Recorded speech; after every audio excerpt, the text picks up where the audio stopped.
Okay, so I have here one really specific question about the ESP and its effect by energy and time. So my ideas about ESP are a little bit old since it's just from the book Carl Jung Synchronicity, mainly the main points. So he says there that ESP theoretically is not influenced by energy and time because they made experiences from Europe simultaneously in North Carolina, Right. and they will go out or they were getting results. Right. And if somebody was guessing or reading anticipatively the cards, they were still hitting Right. hitting the cards. So he says that probably it isn't affected also by time. Is this still the case in these days, or this has changed? So what Jung was talking about, because in that book he was talking about the experiments that were done at Duke University by J.B. Rhine, a man named Gaither Pratt, who was working with J.B. Rhine, and Hubert Pierce. It was called the Pierce-Pratt series that they did. What they did is they wanted to see if ESP worked like an energy system. If there was some transfer of energy across from people. And so what they did is they separated them. They moved them like 100 meters from each other. One in one building, and then the other one 100 meters in another building. And back in the 1930s, they were using a stopwatch, you know, and so they would say, okay, we will start at this time, and I will turn one card, and every minute I will turn another card. And so the one, Hubert Pierce, is sitting in a library across the way. Gaither Pratt is in his research lab. He looks at a card, and Hubert Pierce writes down what he thinks across the way. There's no connection between them. Waits 1 minute, same thing. Does this through full pack. They did this a number of series over time, and Hubert Pierce was still getting very, very strong results. So they said, well, maybe this isn't far enough. So they moved 200 meters down to another building down the road. And they did it not with him looking at the card, but with clairvoyance, where he would take one card and set it, and then he would continue to take one card a minute. And Hubert Pierce would try to get the information directly from the card, not from the researchers. Not telepathy, not mind to mind, but getting it directly from the card. Clairvoyance. Yes. Still, very good results. So no matter how far they were from each other, it didn't seem to reduce the effect. When you're dealing with any energies, any energy, all the energies that we know, they fade with distance. As you get further and further away, the signal gets weaker and weaker and weaker. So this is where Jung was saying it doesn't appear to be an energy-based system. Doesn't seem to be any energy involved with it.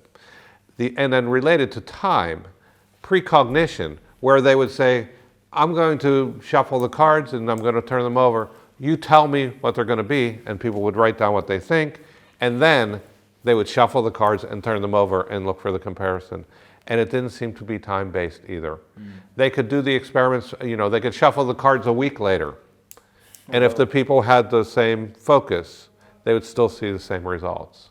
So this is where Jung was recognizing it seems that there's something occurring that is not based in physical material world, that all of the physicists were talking about at that time. But coincidentally, at that same time, quantum physics was starting to occur. It doesn't seem to work like we understand the physical world either. And so a lot of people, this is why people oftentimes talk about them the same, quantum physics and parapsychology. We can't say they're the same. We can say some things look similar. They may work in a similar way, but we don't know for sure. And physicists don't know either. Physicists don't know how quantum physics works either. They just know that it happens. They don't know why. So is this still applies to today? So today you still have the same results as that time when you... So when yes, we still have the same results. It doesn't seem to be based on energy exchange. But when we were talking about healing before, and I told you there are different approaches that people take. It may be that depending on the approach, it may be working more like an energy in some cases. In other cases, it may be working differently. Okay. It may not be an energy-based system for other cases. So yes, we still work under the same paradigm today. Many experiments, Many of them are done over the internet, are done over, through video chat from long distances.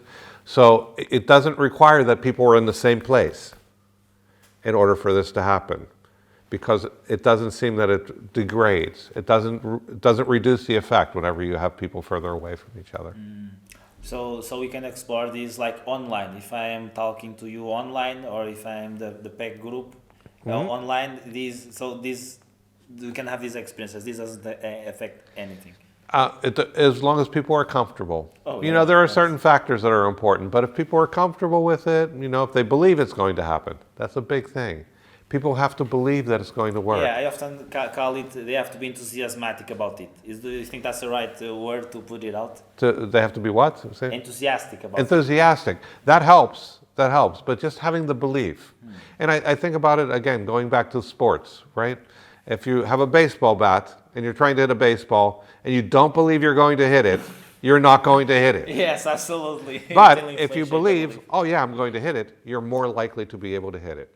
And if you've done it before, you're more likely you're going to be able to do it as well. Same thing with ESP. When we test people in the lab, if they have previous experience and they've done it before, and they believe it's going to work, it's more likely to happen.